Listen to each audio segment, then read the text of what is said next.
असरल सरल दीन बंधु करुणा अवतार प्रेमा अवतार श्री नवदीप बिहारी सरकार श्रीमद महाप्रभु और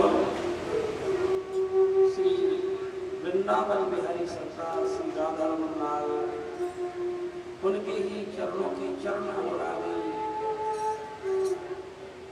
संत श्री सतगुरुदेव भगवान की अकारण करुणा के फल स्वरूप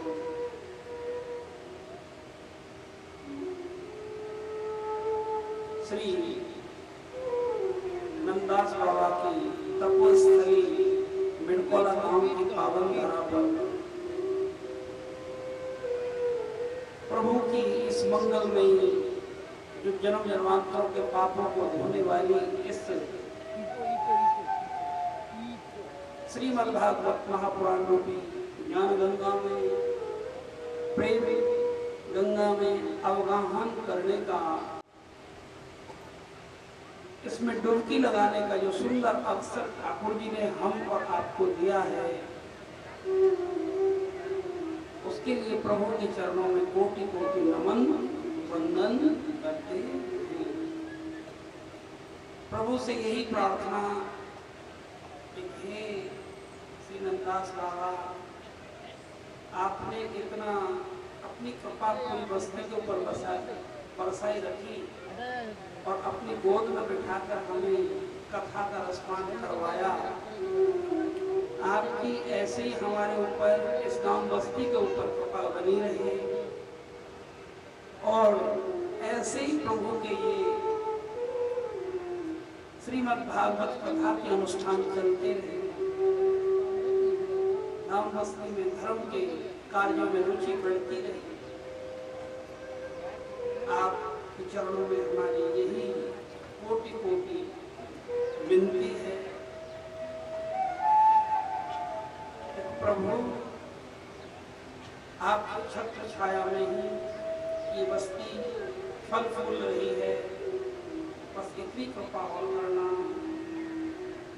एक यहाँ भक्ति का जो पौधा आपने लगाया है, जो उपवन लगाया है, ये फलता फूलता रहे, संतों के भक्तों के चरण इस धरा पर पड़ते रहे और भगवान की कथा रूपी भागीरथी ये मंदाकिनी ऐसे ही प्रवाहित होती रही और इसमें भक्तजन श्रवण करके गोता लगाकर अपने जीवन को धन्य करते रहे।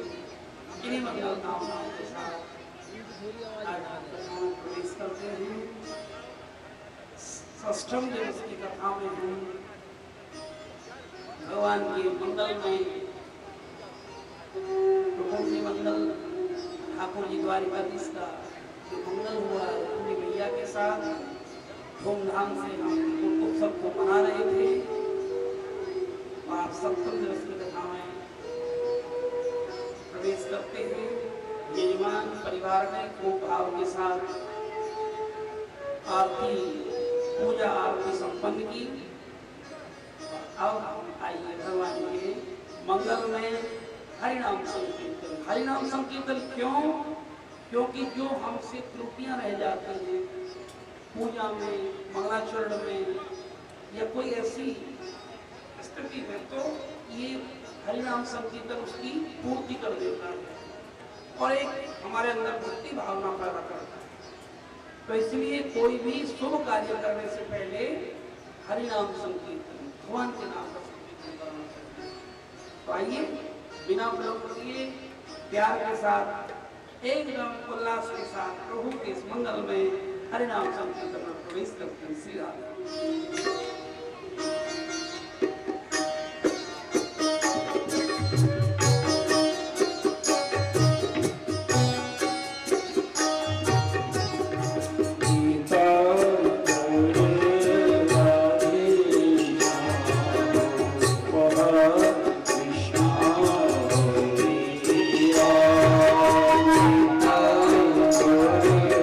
Radhe Shyam Jap Har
सरोवर में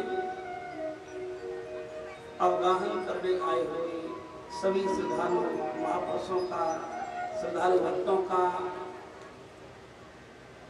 पूरी गांव बस्ती का हृदय से बहुत बहुत अभिनंदन है, स्वागत है, बहुत बहुत साधुवाद है। एक आपने तपस्वी की भांति पूरे 7 दिन से बड़े भाव और श्रद्धा के साथ प्रभु की इस मंगलमय कली मस मल मत हरणी इस आगमन सप्ताह ज्ञान यज्ञ में अपनी श्रद्धा की, भाव की और प्रेम की आहुति डाल रहे हैं। ये प्रभु की बड़ी असीम अनुकंपा हम सबके ऊपर है।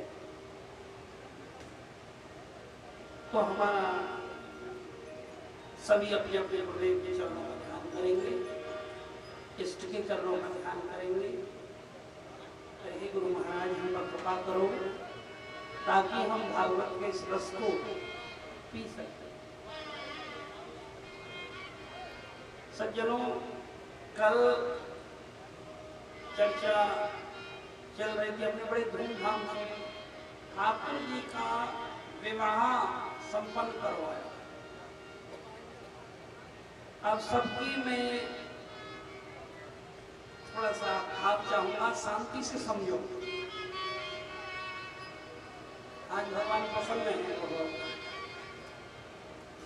हमने तो 7 दिन के लिए भगवान से कृपा मांगी थी, प्रभु 7 दिन हमको कृपा बरसाए रखना इनमें दे। तो कोई कृपा रखी उन्होंने। हाँ, तो विषय चल रहा था विवाह। सज्जनों, एक तो इस शरीर का विवाह होता है और वो तो कितनी बार हुआ, आगे भी होता जाएगा। जो भी जन्म मिलेंगे उसमें विवाह होगा, इसका नहीं वो गलत बात है। लेकिन एक विवाह होता है आत्मा का परमात्मा से, ये किसी प्रकार का ही होता है। कथा कहां ले जा रही है, बस चलिए। विवाह का मतलब होता है जब जैसे माता पिता योग वर के साथ एक अपनी कन्या का विवाह कर देते हैं, लगन कर देते हैं योग वर के साथ, तो हमारे जगत के माता पिता हैं भगवान गौरी शंकर, सब उनकी संतान है। तो वो ये चाहते हैं जो जीव रूपी आत्मा है। देखो, आत्मा और जीव में क्या अंतर है, पहले ये समझिए। जब आत्मा इस देह में तदात्म हो जाती है, कर्म में आसक्त हो जाती है और उसके बंधन में बंधती है, तब ये जीव कहलाता है। अर्थात जब ये शरीर के अंदर किसी देह के अंदर प्रवेश करते हैं तो वो जीव कहलाता है। और जब एक संत सतगुरुदेव भगवान इस जीव का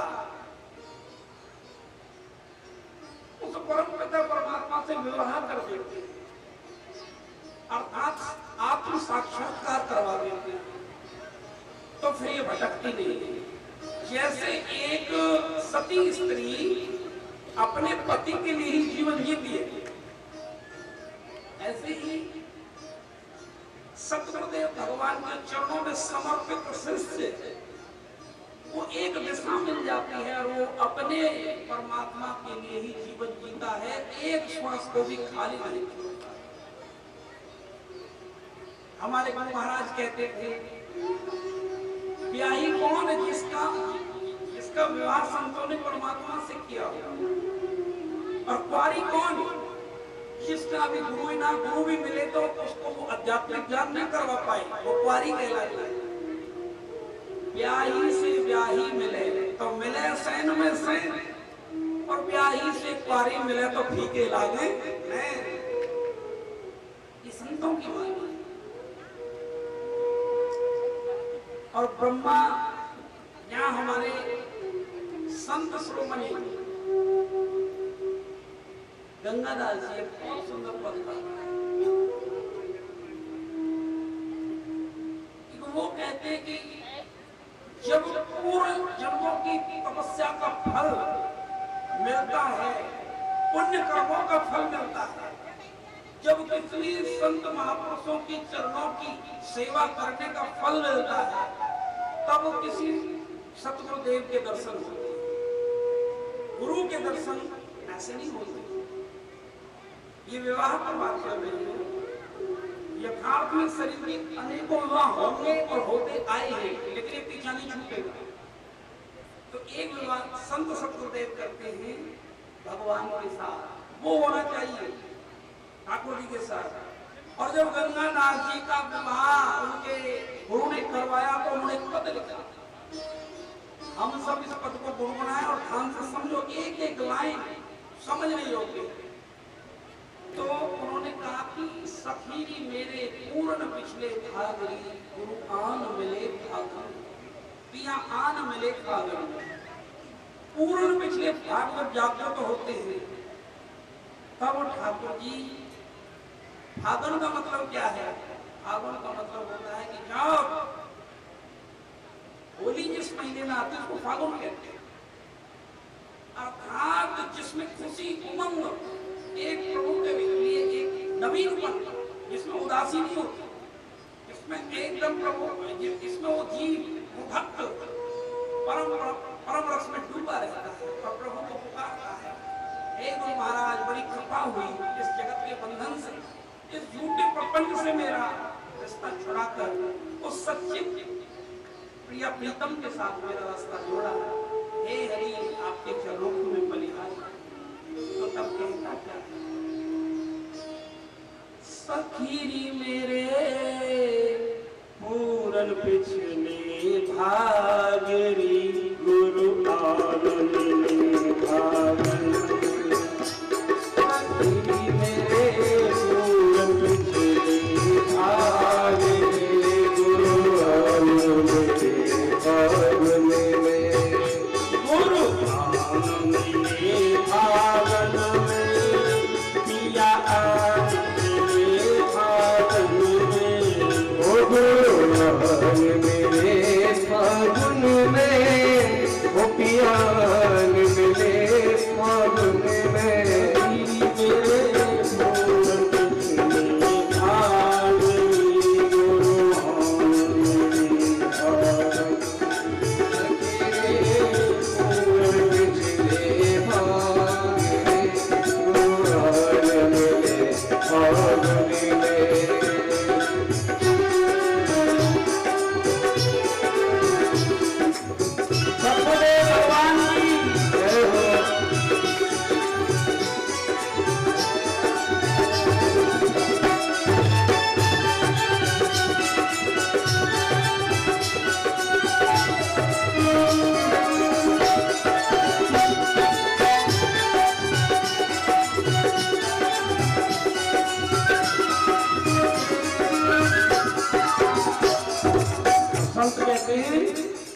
हैं जब पिया फागुन में मिलते हैं अध्यात्म में।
प्रेम गुलाल ज्ञान की रोरी फेंक रहे पिया भर भर झोली। संत सतगुरुदेव के चरणों में बैठकर जब इस भक्ति का प्रेम रस लिया जाता है तो संत भर भर के वो झोली फेंकते हैं और जीव को परमरस में डुबाते हैं।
सतगुरुदेव भगवान की जय।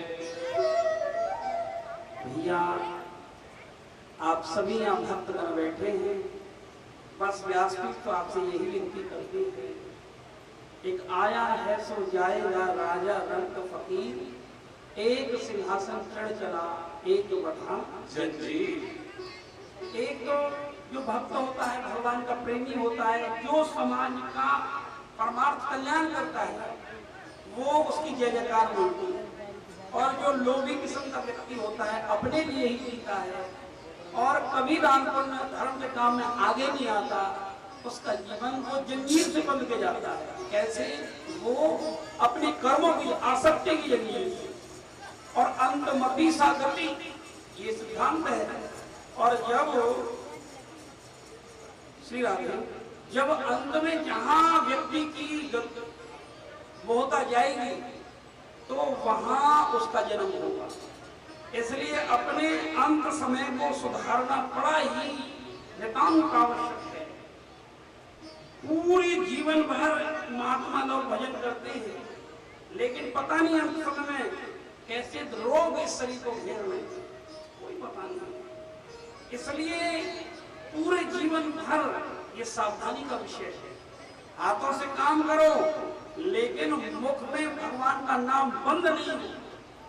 जो जिस संप्रदाय से है, ज्ञान मार्ग है तो अपना वो तार जुड़े रहे ठाकुर जी से, भक्ति मार्ग में है तो महामंत्र का तार नहीं जुड़ती, उसमें जो डोरी लगती है प्रभु से वो लगी रहनी चाहिए। ये सुरक्षा कवच है। इन कथाओं का आयोजन करने का एक ही मतलब होता है कि भैया ये ठीक ठीक समझ में आ जाना, ये अकड़ किसी काम नहीं आएगी, काल के आगे किसी की नहीं वस्तु चलती, वहां तो केवल और केवल तुम्हारे पुण्य कर्म, तुम्हारी भक्ति तुम्हें बचाएगी। एक भी संत की दुर्गति हुई हो तो हमें बताओ। ऐसे ऐसे संत जो बताते कि हम अब जाने वाले हैं, भैया आओ बैठो, ये संतों को पता लग जाता है। और एक की दुर्गति, उनका मलमूत्र भी उनके वस्त्रों में निकल जाता है, तो ये दुर्गति ना हो। तो इन कथाओं का यही उद्देश्य है, एक अपने आप को संभालो।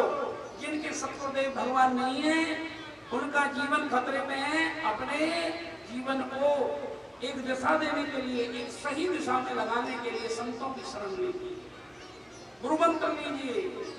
गुरु मंत्र का मतलब ये नहीं होता है कि गुरु के आगे पीछे घूमते रहना, भजन करो। ये तो गुरु की कृपा है कि जो तेरे को चाहता वो तेरे ही पास, जल में बसे कुमोदनी, चंद बसे आकाश। ये प्रेम की बात है, ये तो प्रेम समर्पण हो गया तो हो गया। संतों ने कहा ये तन विस्की बेलरी, गुरु अमृत की खान, शीश दिए जो गुरु मिले तो भी सस्ता जान। इसमें तो विषय विकार भरे हुए, विस्की बेलरी है, तो इतने विषय रूपी विष इसमें भरे हुए संसार हमारे शरीर के अंदर। लेकिन सत्संग से, हरि कथा से, गुरु कृपा से ये पवित्र होती है, भगवान के नाम जपने से। ऊपर से लेकर नीचे तक देखो, इसमें गंदगी भरी पड़ी है।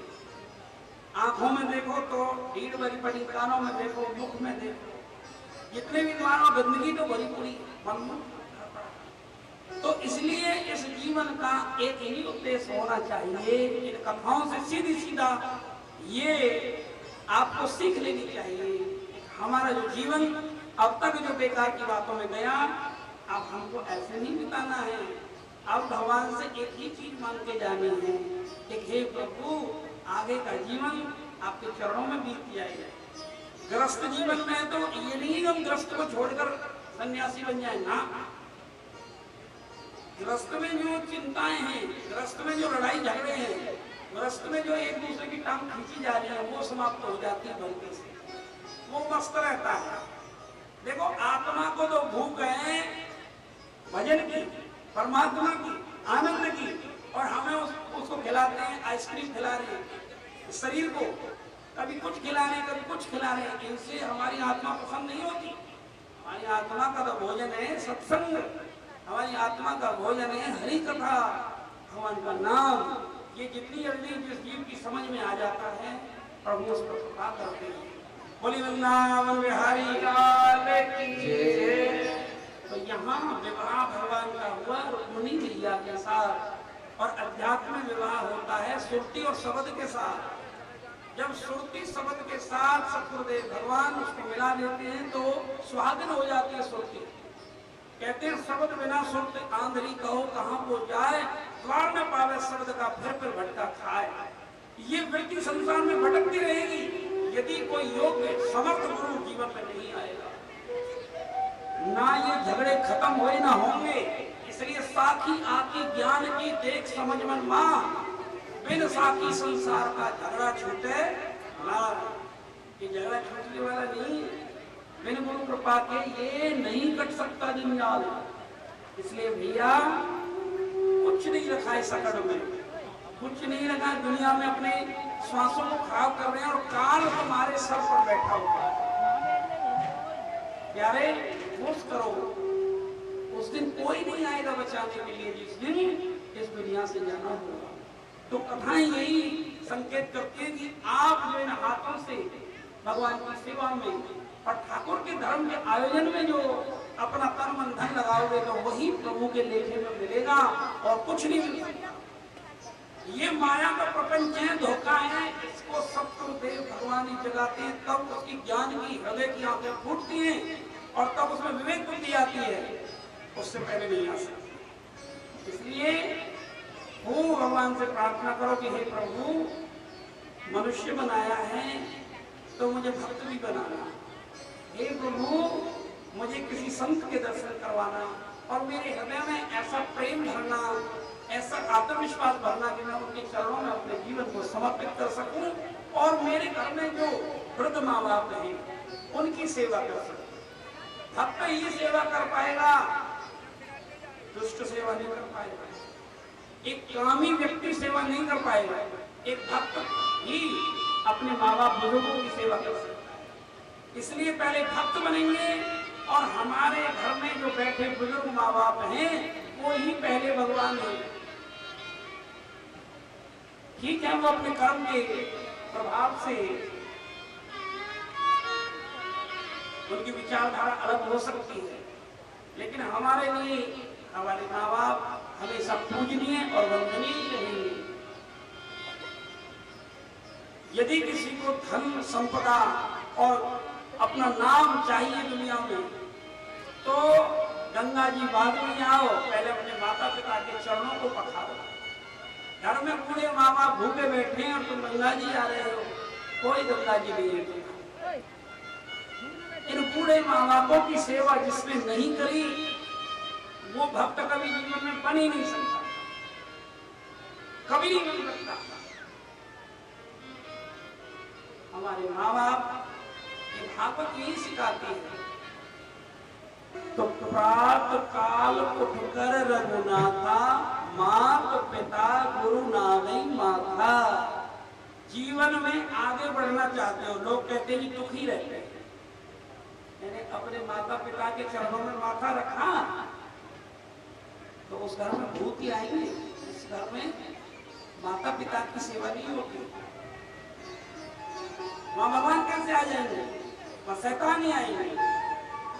इस घर के जो भगवान है, माता पिता पूरी जीवन भर अपने बच्चों की अपना जीवन बलिदान कर देते हैं, लेकिन एक क्षण के लिए भी हम नहीं सोच पाते कितनी कष्टपूर्ण माता।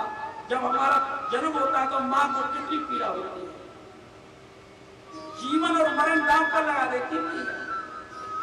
पूरी जिंदगी खुद भूखी रहेगी, लेकिन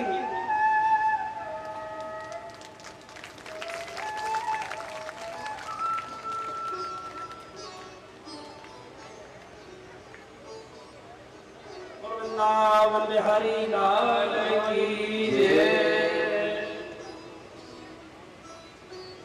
तो मैया का कर्ज तो कोई जीवन में उठा नहीं सकता। माँ बाप पिता और गुरु ये तीन होते हैं, इनका जीवन में कोई कर्ज उठा नहीं सकता। इनके कर्ज से कभी पूर्ण होगा ही नहीं। तो भैया आपकी सलाह बैठी है, आपसे यही विनती है, इस धरा का कोई भगवान है, इस धरती पर जीते जाते तो तीन ही हैं। सबसे पहले माता पिता, फिर संतदेव भगवान। उनको इसलिए माँ पिता गुरु नावई माता, तीन के लिए कहा है। सबसे पहले माता को, जननी को, पिता को और गुरु, तीन को माता नवा के। गुरुदेव नहीं है तो मन ही मन मानसिक रूप से उनको उनके चरणों पर हारने चाहिए। सुबह सुबह चरणामृत लेना चाहिए। जीवन कैसे नहीं बदलेगा, सुख शांति कैसे नहीं आएगी? इन तीन का जब आशीर्वाद मिलता है जीव को, जीवन में उसको कोई हरा नहीं सकता है। तीन का आशीर्वाद ले लेना और उसको दुखी हो जाए तो ये भी गारंटी है व्यास करते, उसको दुखी होगा ही नहीं। जिनको तीन ये सुरक्षा कवच है उनका, और इन तीनों का आशीर्वाद लिए बिना जीवन में कोई सुखी हो नहीं सकता। ये भ्रम में मत रहना, अपने माँ बाप का पुरस्कार करके तुम सुखी हो जाओगे, कभी नहीं हो सकता, कभी नहीं हो सकता। उनके सेवा से पूर्ण कभी नहीं हुआ जा सकता। और मैं सभी माता पिता से ये भी प्रार्थना करता हूँ, आज बच्चे 15 साल तक संस्कार होता है बच्चों में, 15 साल की उम्र तक अपने बच्चों को सत्संग में जरूर लाओ, हरि कथा में जरूर लाओ, सेवाओं से जरूर करवाओ। और 15 साल तक बच्चा माँ बाप के कंट्रोल में रहता है, उसमें संस्कार दिए जा सकते हैं। और यदि 15 साल से उम्र क्रॉस कर गई, वो तो मैं अब तुम्हारे कंट्रोल में नहीं रहेगा, अब उसमें संस्कार कोई दे भी नहीं सकता। क्योंकि संस्कार के लिए जैसे कच्ची मिट्टी होती है, उसको किसी भी अवस्था में ढाला जा सकता है, तो ऐसे ही छोटे बच्चों में ये जो आज नास्तिकता आ रही है, कारण क्या है इसका? इसका कारण यही है, एक हम अपने बच्चों को वो मैकाले की पढ़ाई पढ़ाने के लिए रात दिन उनकी आंख भी खराब हो जाती है, उसके सर पे बैठे रहते हैं, लेकिन वो आध्यात्मिक नैतिक शिक्षा की पढ़ाई के लिए हमको खुद ही ज्ञान नहीं, तो क्या पढ़ाएंगे?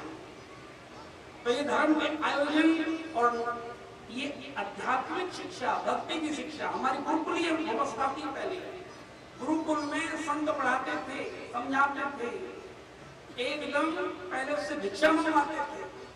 तो अब तो ये संभव नहीं है, लेकिन कम से कम इतना तो हम कर सकते हैं, एक कम से कम महीने में एक बार अपने बच्चों को किसी सत्संग में लेकर जाए, उनसे सेवा करवाएं, तभी वो घर स्वर्ग बन सकता है, वैकुंठ बन सकता है। और जिस घर में संत नहीं आते, भक्त नहीं आते, हरि गुणगान नहीं होता, तो उस घर से लड़ाई झगड़े कभी जा नहीं सकते।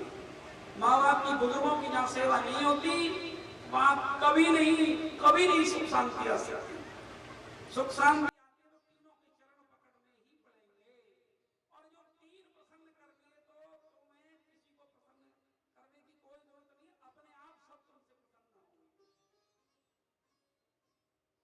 तो भैया राम की कृपा पाए बिना, राम की कृपा होगी संतों की कृपा, और आनंद उस घर में ही आएगा, लक्ष्मी मैया उस घर में आएगी जिस घर में तीनों की सेवा होगी। चलो एक भजन और संतों के चरणों में अर्पित करके फिर इस कथा में, ये कथा का निचोड़ ही है। कथा का फल क्या है? अपने माँ बाप की सेवा करें। कथा का फल क्या है? संतों की सेवा करें। कथा का फल क्या है? भगवान की भक्ति में लगे। और संत यहाँ कहते हैं, यहाँ भगवान की जो पटरानी हुई वो 8वीं सत्यभामा, दूसरा हुआ ठाकुर जी का सत्यभामा से हुआ, जामवंती से हुआ दूसरा, तीसरा सत्यभामा, और चौथा विवाह कालिंदी भैया हमारी यमुना मैया से हुआ, 5वां मित्रवृंदा से, 6वां नरंजीती, और 7वां भद्रा से, 8वां लक्ष्मण से। ये 8 पटरानी भगवान की हुई। अब कहते हैं 16,108 रानी थी ठाकुर जी की। बिल्कुल सत्य बात है। कैसे की ये भी भ्रम तोड़ देते हैं। भौमासुर नाम का एक राजा था, उन्होंने 16,100 राजकुमारी कन्याओं को अपनी कैद में बंद कर रखा था, जेल में।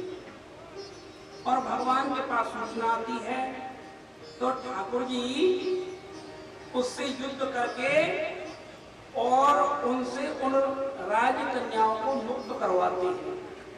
अब इन 16,100 राजकन्याओं के पास 2 रास्ते थे, या तो ये अपनी आत्महत्या कर लें या फिर कन्हैया के चरणों में समर्पित हो जाएंगे। तो उन्होंने कहा कि हे कन्हैया, अब हमें ये समाज स्वीकार नहीं करेगा, क्योंकि हम इस भौमासुर ने जबरन अपनी जेल में बंद करके रखे थे। अब हमने आपके चरणों में अपने आप को समर्पित कर दिया है, अब तुम ही हमारे हो। तो उनकी लाज बचाने के लिए, उनकी सतत्व की रक्षा करने के लिए ठाकुर जी ने 16,100 रानियों से विवाह रचाया। प्रेम से बोलो राधे राधे। आगे 8 मुख्य पटरानी हुई, और तो इस तरीके से भगवान के 16,108 विवाह हुए। आगे राजस्व यज्ञ होता है, पांडव राजस्व यज्ञ करते हैं, भगवान को निमंत्रण आता है। भगवान कहते हैं भैया राजसूय यज्ञ करना है तो सबसे पहले जरासंध का उद्धार करना पड़ेगा।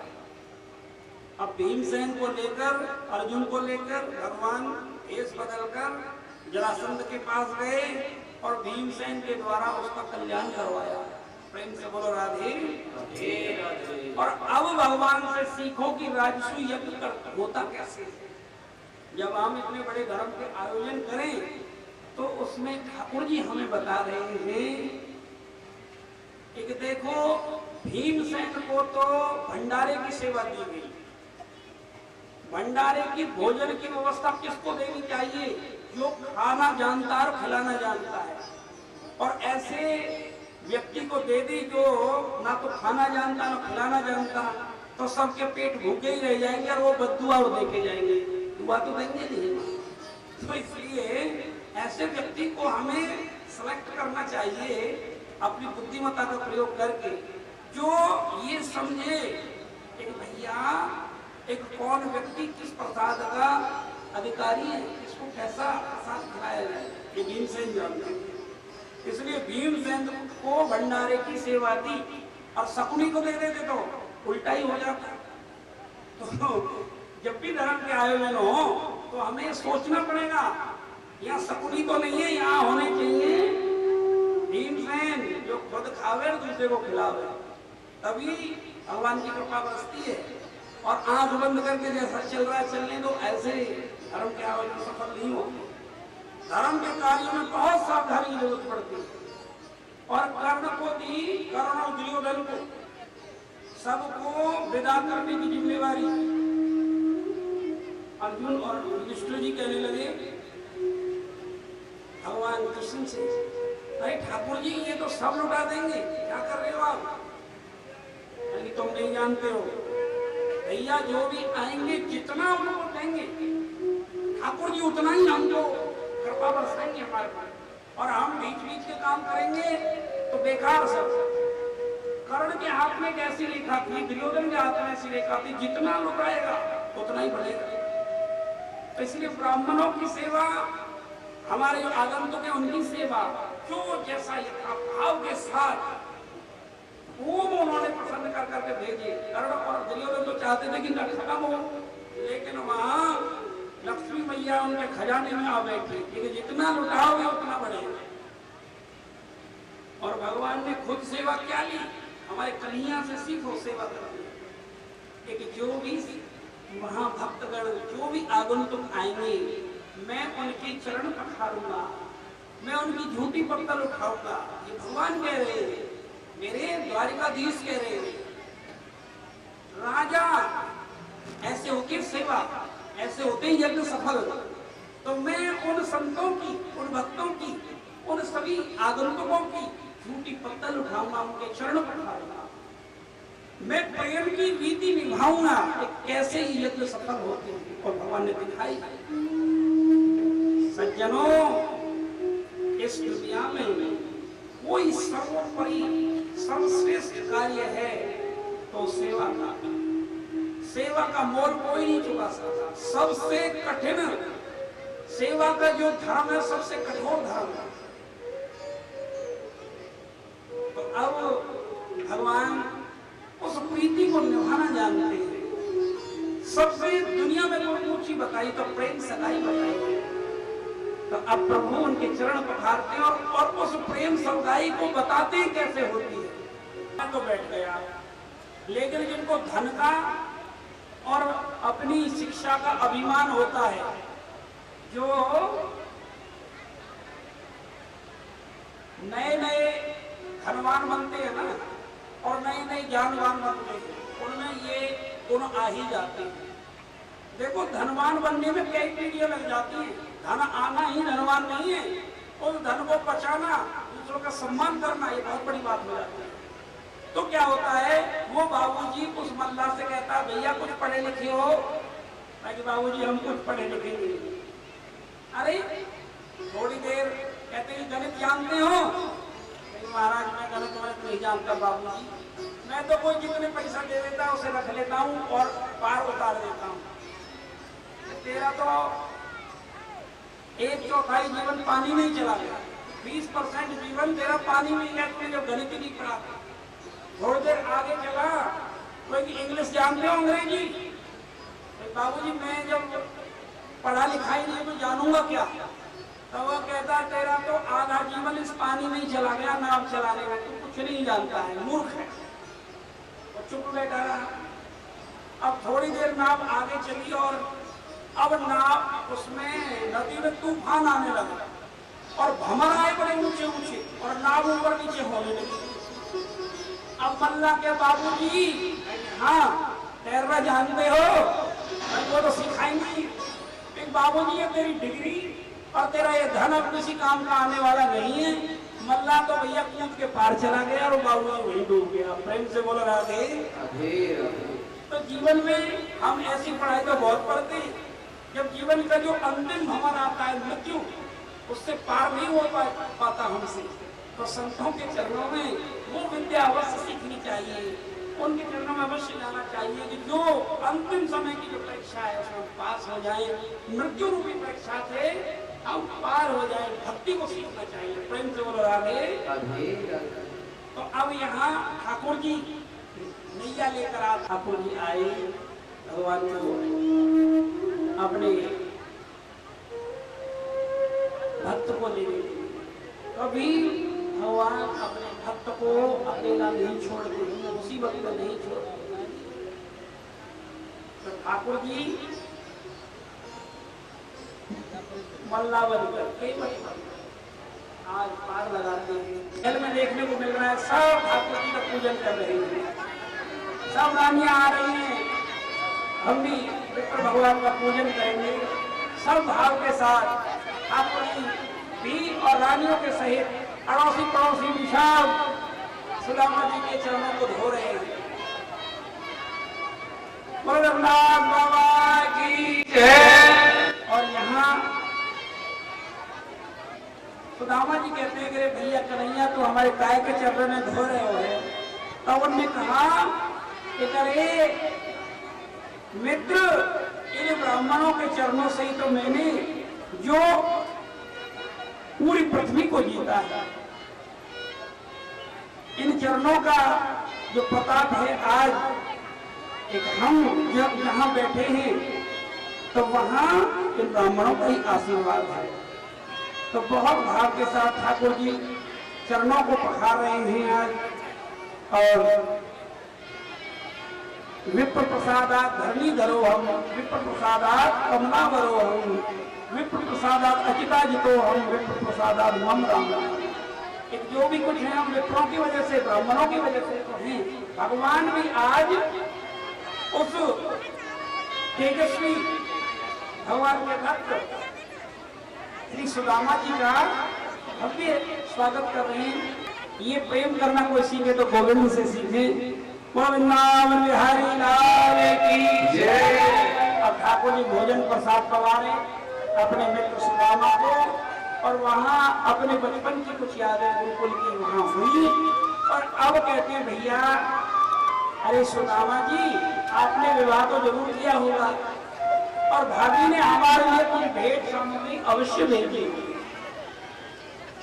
तो अब वो संकोची ब्राह्मण उन तंदुरों को निकालता नहीं, क्योंकि कहते हैं कि हमारा मित्र तो हमें जाने दिया, लेकिन ये तो कितने बड़े बड़े राजाओं के परिवार से इनकी जो धर्मपत्नी है, ये कहेंगी अरे तेरा कैसा फकीर चंद मित्र है, लायो भी तो कहा टूटे चावल। ऐसे संकोची ब्राह्मण अब उन्हें तंदुरन को ना निकाले। कहते हैं कि नारायण को बास है जहाँ लक्ष्मी को धाम, वहां सुदामा दीन के तंदुर को कहा नाम। वो कहते हैं क्या सोचेंगी रानियां, क्या सोचेंगे दास, सेना होगा विप्र को किस किस का उपहास। अरे भैया कहा सोचेंगी रानी।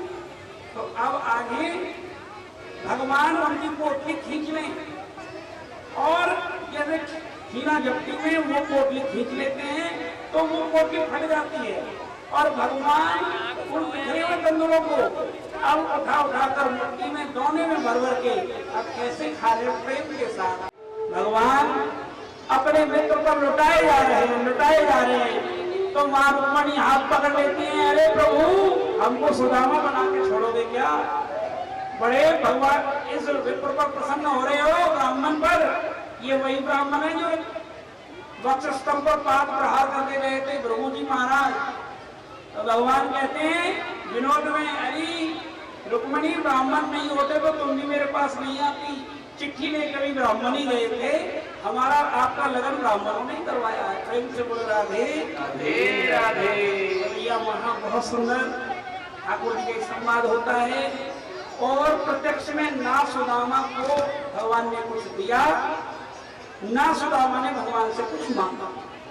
और अब सुदामा, भगवान ने विश्वकर्मा जी को आदेश देकर वहां सुदामापुरी बनाई और बहुत वैभव सुदामा को दिया। 3 लोग का वैभव दिया। इतना दिया, प्रत्यक्ष में नहीं लिया क्योंकि वो लेता ही नहीं, क्योंकि बहुत ही स्वाभिमानी ब्राह्मण थे तो नहीं। और वहां पूरा का पूरा सुदामापुरी ठाकुर जी ने बसाई। और अब यहाँ सुदामा चरित्र को प्रणाम करते जो समय अब कब है, सीधे आगे चलते हैं। वृंदावन बिहारी लाल की जय। आगे दिया ठाकुर जी अनेकों लीलाएं कहते हैं श्री सुखदेव स्वामी। और भगवान अपने बच्चों को समझाते हैं कि बेटा कभी भी संत का अपमान ना करना। देखो अच्छा रूप, अच्छा यौवन, संपत्ति और पद यदि किसी में है तो वो बिगड़ता ही बिगड़ता है यदि संत कृपा ना हो। अच्छा रूप, यौवन, संपत्ति और पद किसी में हो और यदि ये चारों चीजें हैं और वो नहीं बिगड़ता तो संत कृपा है, उसमें कोई दिव्य गुण है, भगवान का वो प्यारा है। तो अपने बच्चों को ठाकुर जी समझाते हैं कि भैया संतों का अपमान नहीं करना। मैं सब कुछ सहन कर सकता हूँ लेकिन मेरे संतों का कोई अपमान करता है तो मुझे सहन नहीं होता है। ये भगवान समझा रहे हैं अपने बच्चों को।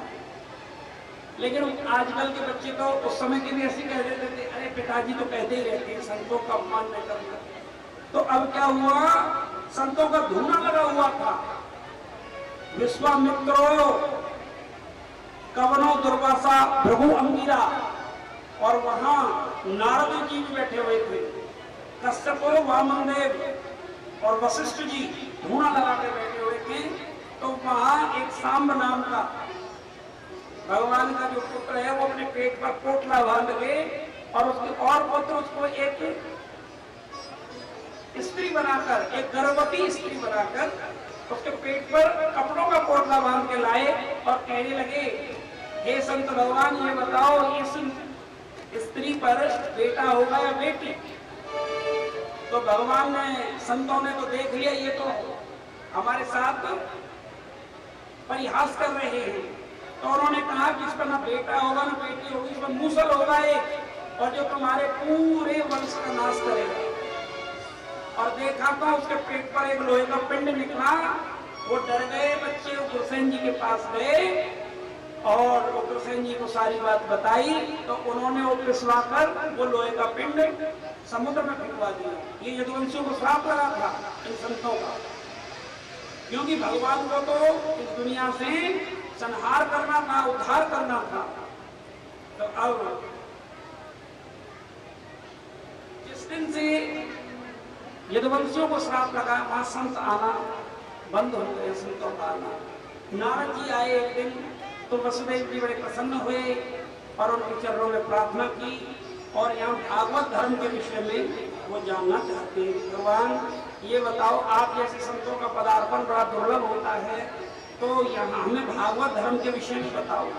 दुर्लभो मानस देहो देही नाम छन भंगुरः तत्रापि दुर्लभम मन्ये वैकुंठ प्रिय दर्शनम। आप जैसे संतों का दर्शन ही बहुत दुर्लभ है। मनुष्य देह मिलना बड़ा मुश्किल है और उस मनुष्य देह में भी आप जैसे परम संतों का दर्शन बहुत बहुत दुर्लभ है। हे प्रभु, ये कह रहे हैं श्री वसुदेव जी, एक आप हमें भागवत धर्म के विषय में बताइए। तो वो कहते हैं ये वही भागवता प्रोक्तम, जो भगवान ने कहा है वही भागवत धर्म है। भागवत धर्म का आरंभ विश्वास से होता है और मध्य उसका संबंध से होता है और पूर्ण का समर्पण से होता है। ये भागवत धर्म के विषय में बताया एक जीव शरीर से, वाणी से, मन से, इंद्रियों से जो कुछ भी करे प्रभु को समर्पित करता चला जाए और समेत दृष्टि उसकी हो जाए तो सारे कर्म भागवत धर्म बन जाते हैं। प्रेम से बोलो राधे राधे राधे। यही नवयोगेश्वर संवाद हुआ और नवयोगेश्वर में ये नवयोगेश्वर बता रहे हैं कि भैया इस तरीके से ठाकुर जी का ये हम समर्पित करते चले जाते हैं अपने पूर्ण कर्म को तो वह निष्काम कर्म योग बनता है। निष्काम कर्म योग को ही भागवत धर्म कहते हैं। विश्वासो फलदायक है। भगवान के संतों के विषय पर, संतों की वाणी पर हमें विश्वास करना चाहिए। तो अब यहाँ वैराग्य के विषय में प्रश्न किए गए तो वैराग्य के विषय में बताया और देवता आकर भगवान से प्रार्थना करते प्रभु अब तो कंस का भी वध हो गया, जितने जितने बड़े बड़े दैत्य थे शिशुपाल, दंतवक्र, ये सब वैकुंठ जा चुके हैं, अब आप भी अपने धराधाम पर चलो। तो भगवान ने कहा कि भैया अभी तो इस पृथ्वी पर मेरा ही वंश सबसे बड़ा भार के रूप में है, अब उनको श्राप लग चुका है, कुछ दिन की बात और है, कुछ दिन में मैं भी अपनी लीलाओं को समाप्त करके वैकुंठ आ जाऊंगा। उद्धव जी को पता लगता है कि भगवान अब वैकुंठ जाना चाहते हैं अपनी लीला समाप्त करके, तो उद्धव जी चरण पकड़ लेते हैं ठाकुर जी के और ठाकुर जी से कहते हैं प्रभु आप चले जाओगे धराधाम को छोड़कर तो ये धर्म की रक्षा कौन करेगा। तो भगवान से अनेकों प्रश्न उद्धव जी वहां करते हैं। अब हम वैराग्य के विषय में प्रश्न करते हैं उद्धव जी महाराज। तो भगवान वैराग्य के विषय में बताते हैं कि उद्धव मुझे प्राप्ति का सर्वोत्तम साधन है वैराग्य। संसार से वैराग्य और मुझ में अनुराग। जो जीव जितना संसार में फंसा हुआ है वो भगवान की भक्ति से उतना ही दूर है। भगवान की प्राप्ति करने का सर्वोत्तम उपाय है जो कुछ है ठाकुर जी का ही है, हमारा नहीं है। सब में प्रभु को निहार कर केवल अपने कर्म प्रारब्ध के अनुसार से जो कर्म आवे दुख सुख आवे उनको भोगता रहे और प्रभु की कृपा समझकर अपने जीवन को जीता रहे। क्यों? दुख सुख भोगे जाओ, लिखा सब मिटाते जाओ, यही भक्ति, यही योग, यही ज्ञान सारा। हरि का भजन करो, हरि है हमारा। भैया जो कुछ लिखा है उसे भोगे जाओ और प्रारब्ध का क्षय करते जाओ। तो तीन तरीके का वैराग यहाँ बताया, एक मरकट वैराग, एक संस्थान वैराग, एक सच्चा वैराग। मरकट वैराग तो वो होता है जब घर में थोड़ी सी लड़ाई झगड़ा हो जाता है तो बाबा कहते हैं हमारे यहाँ पूछी नहीं गई, अब तो हम जा रहे हैं वृंदावन। मतलब थोड़ी सी लड़ाई हुई घर में तो बहुत बड़ा वैराग आ जाता है, उसको मरकट वैराग कहते हैं। लड़ाई घर में हुई, अपने कपड़े पैक किए बाबा ने और सूटकेस लेके चला गया, स्टेशन पर बैठा तो पोते की याद आई, अरे हमारा पोता हमारे बिना कैसे रहेगा। अरे वो चिंटू की तो याद आई और तुरंत वापस घर आ गई। इसको कहते हैं मरकट वैराग। प्रेम से बोल राधे राधे राधे। एक होता शमशान वैराग। शमशान वैराग भैया कोई जब शमशान में जाते हैं किसी को अंत्येष्टि करने के लिए तो पूरी भगवत गीता रामचरितमानस पूरी घूमने लग जाती है। अरे सबको जाना है भैया, इस राख में ही मिलना है, सबकी गति यही है और किसी को बुरे काम नहीं करने चाहिए भैया, यही रिजल्ट मिलता है, इसलिए अच्छे कर्म करो। और उसको खूब सुनाते हैं मरे हुए को राम नाम सत्य है, राम नाम सत्य है। अरे तू पहले ही सत्य मान ले तो ये दुर्गति थोड़ी होगी। मरे हुए को सब सुनाते हैं राम नाम सत्य और जिंदा कोई नहीं बोलता राम नाम सत्य। अरे पहले ही भजन कर ले तो ये दुर्गति नहीं होगी। तो इसको कहते हैं शमशान वैराग्य। शमशान में जाके जो वैराग्य होता है और रात जब घर जाते हैं, रात को किसी के अंत्येष्टि करके घर गए ठंड में, कहने अरे लोगों को मरने का भी सही समय नहीं मिलता, अब रात को रात के नहाना पड़ेगा, वहां पे बोलता है।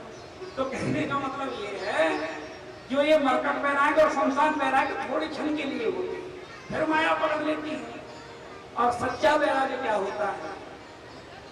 सच्चा त्याग कबीर का जो मन से दिया उतार, जिनका मन मैला भया वो डूब गए मझधार।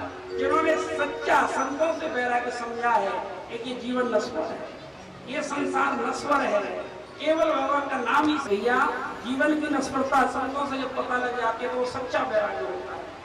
सच्चे संतों के सानिध्य में बैठकर ही सच्चा वैराग्य मिलता है।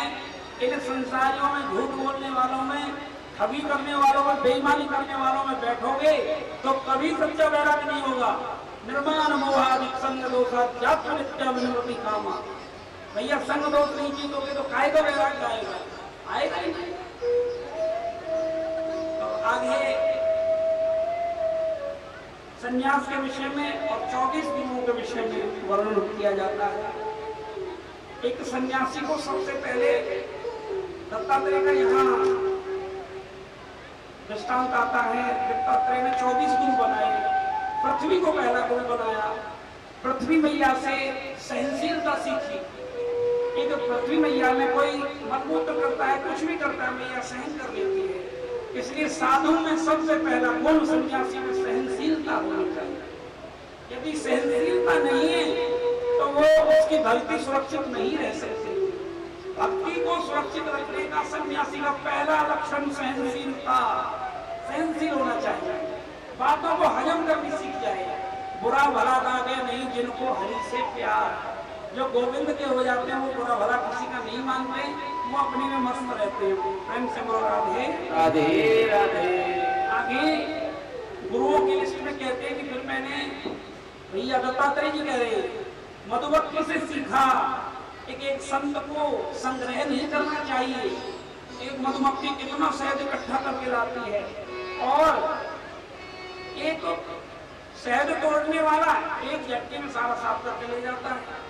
ऐसे ही साधु यदि संग्रह करेगा, परिग्रह करेगा तो उसका भजन नष्ट हो जाएगा। इसलिए साधु को कभी भी संग्रह नहीं करना चाहिए। प्रेम से बोलो राधे राधे। तो अनेकों अनेकों यहाँ दृष्टांत 24 गुरु का वर्णन हुआ। अब भगवान श्री कृष्ण उद्धव से कहते हैं, हे उद्धव, मोह निशा सब शोभन हारा, देखे स्वप्न अनेक प्रकारा। इस मोह रूपी रात्रि में सब सोए हुए हैं और अनेकों अनेक संबंधों में उलझे हुए हैं। इसलिए भैया जाग सको तो जाग जाओ, सत्संग सुनो, संतों की संगति लो। अब यदुवंशी एर का नाम की घास हुई तो समुद्र में फेंके थे जो लोहे का पिंड, और वो जो एर का नाम की घास को पकड़ पकड़ के उखाड़ उखाड़ के एक दूसरे पर मारने लगे और सारे यदुवंशियों का संहार हो गया। और जो बलदाऊ जी थे वो भी क्षीर सागर में शेष भगवान बनकर चले गए अपने देह को छोड़ के। और भगवान भी आज प्रवास क्षेत्र में पीपल के पेड़ के नीचे अपने दाहिने जंघा पर बाएं चरण को रखा अर्धशयन मुद्रा में, और भगवान की प्रेरणा से ही बहेलिया ने बाण मारा और भगवान की प्रेरणा से हुआ था। ठाकुर जी को जाना था निमित्त बना के, और भगवान के चरणों से बहुत रक्तस्राव हुआ। तो वहां वो बहेलिया आके भगवान से क्षमा मांगने लगा, ठाकुर जी मैंने तो हृदय की आग सोची थी, अब मुझे क्षमा करें, मुझसे बहुत बड़ा अपराध हुआ है, मुझे दंड दीजिए। लेकिन भगवान बोले चिंता मत करो, ये मेरी ही प्रेरणा से हुआ है।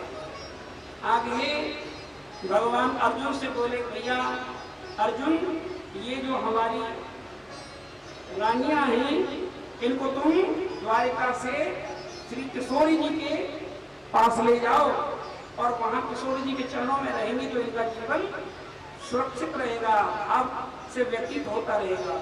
अर्जुन रोते रोते द्वारिका से कृष्ण की पत्नियों को लेकर चले तो भगवान कृष्ण ही हीन बनकर उन गोपिकाओं को लूटकर ले गए। प्रेम से बोलो राधे राधे। पत्नियों को चुरा कर ले गए और बता गए अर्जुन मेरे बिना तेरा ये गांडीव भी कुछ काम आने वाला नहीं है। दारुक सारथी आए और भगवान के चरणों में रोने लगे।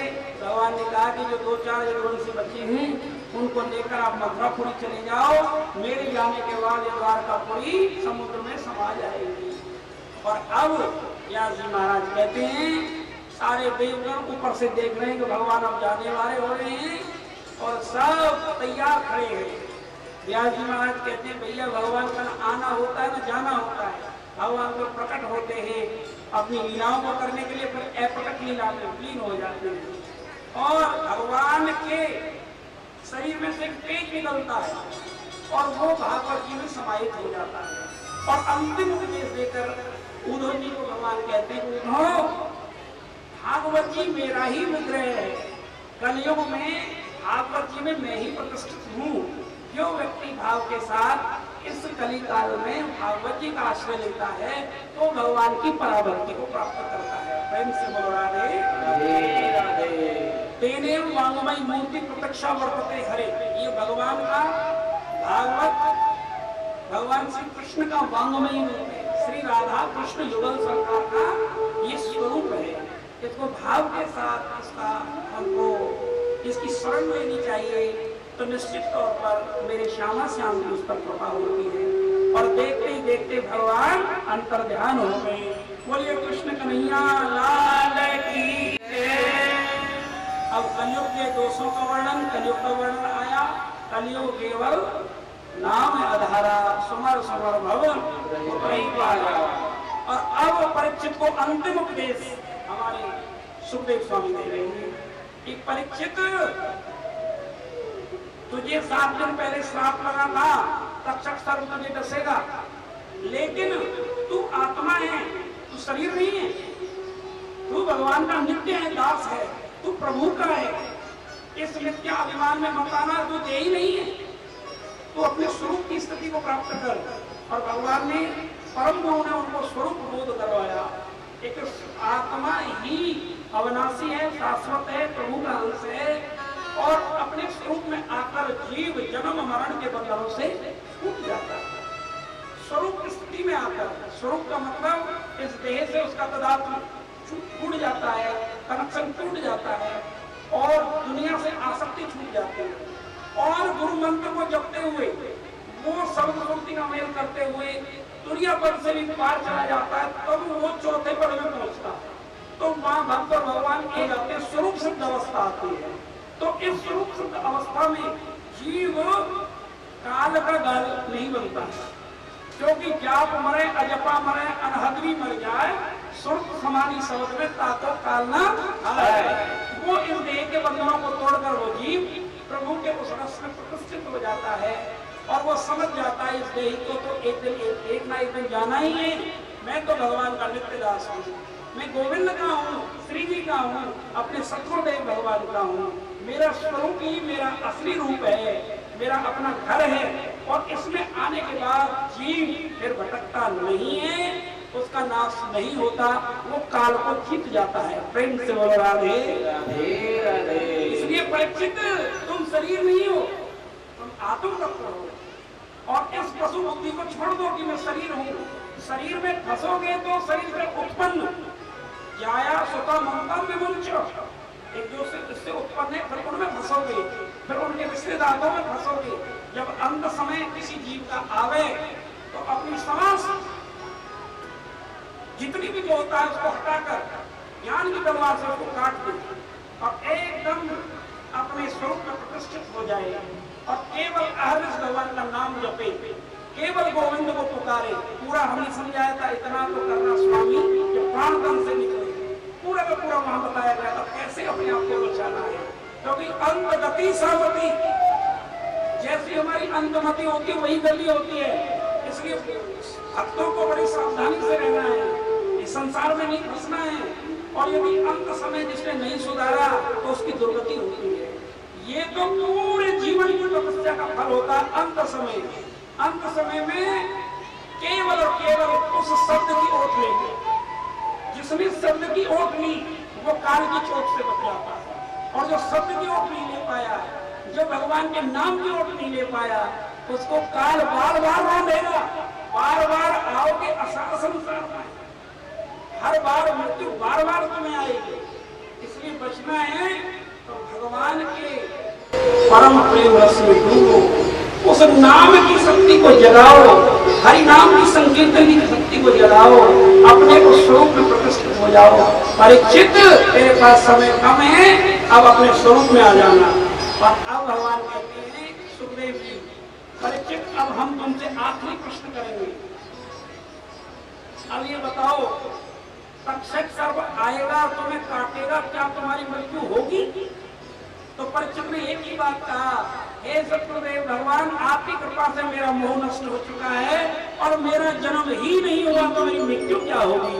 मैं तो आत्म तत्व हूँ, मैं संसार का नहीं हूँ, मैं तो सत्यदेव भगवान की वो धरोहर हूँ, मैं तो बाकी बिहारी का हूँ, उस राधा रानी के नित्य दास हूँ जिसको काल छू भी नहीं सकता है। प्रेम से बोलो राधे राधे। बड़े प्रसन्न हुए श्री सुखदेव जी, कहने लगे धन्य हो हे परीक्षित, मैं तेरे जैसे शिष्य को प्राप्त करके आज धन्य हुआ, जिसने अपने आत्म तत्व को जाना, जिसने स्वरूप सिद्ध अवस्था को जाना, जिसने उस परम रस को किया। मैं आपको बहुत प्रताप समझ रहा हूँ। और अब श्री सुखदेव जी खड़े हो गए और अपनी व्यासपीठ को प्रणाम करके वहां से चले जाते हैं। बोलो वृंदावन बिहारी लाल की जय। और अब यहाँ संक्षिप्त में हम परीक्षित जी के पुत्र के जन्म में जो उन्होंने यज्ञ करवाया, संतों ने समझाया कि भैया इस शरीर से दुनिया से तो जाना ही है, ऐसा नहीं करना चाहिए भक्तों को।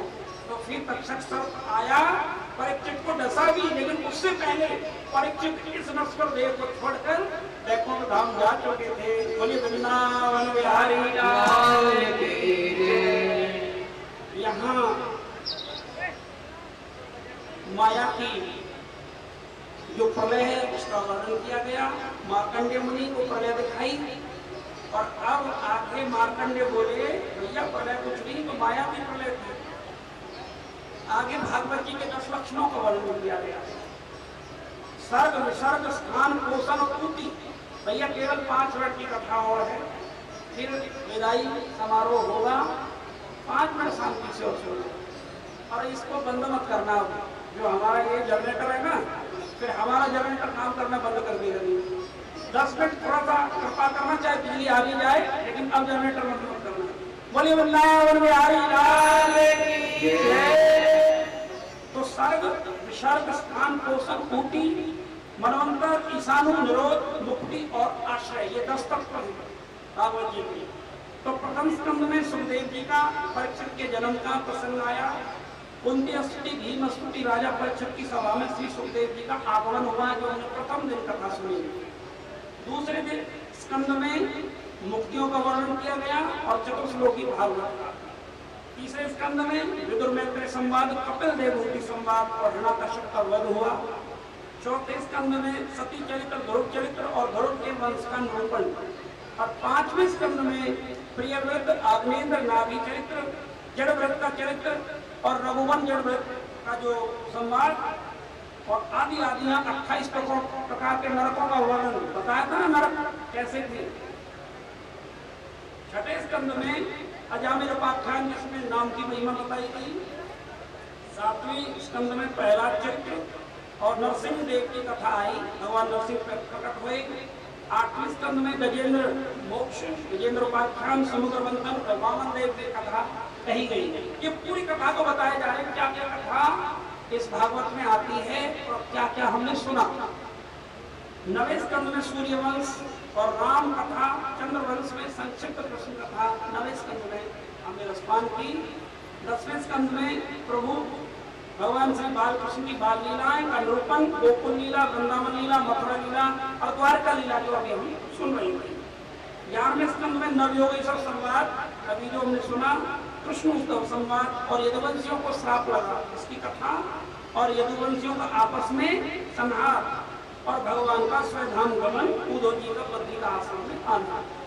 अब हम 12वें स्कंद में कलयुग के दुर्गुणों का अभिवर्णन सुन रहे थे और नाम की महिमा। श्री सुखदेव जी का परीक्षित को अंतिम उपदेश, एकदम आत्मा हो, शरीर नहीं हो, और फिर अंतिम उपदेश देकर सुखदेव जी का वहां से विदाई लेना। और इस तरीके से तक्षक सर्प का परीक्षित को डसना, जन्मेजय का सर्प यज्ञ और आस्तिक मुनि के द्वारा उनको समझाना, मार्कंडेय ने जो माया का प्रलय देखा उसका संक्षिप्त वर्णन, और अंत में श्री सूत जी कहते हैं निम्नगानाम यथा देवानाम उच्यते यथा वैष्णवानाम यथा शंभु पुराणाम मूलम तथा। एक भैया बहने वालों में गंगा श्रेष्ठ है, तो देवता में भगवान श्री कृष्ण श्रेष्ठ है, वैष्णवों में भगवान शंकर श्रेष्ठ है और पुराणों में भागवत श्रेष्ठ है।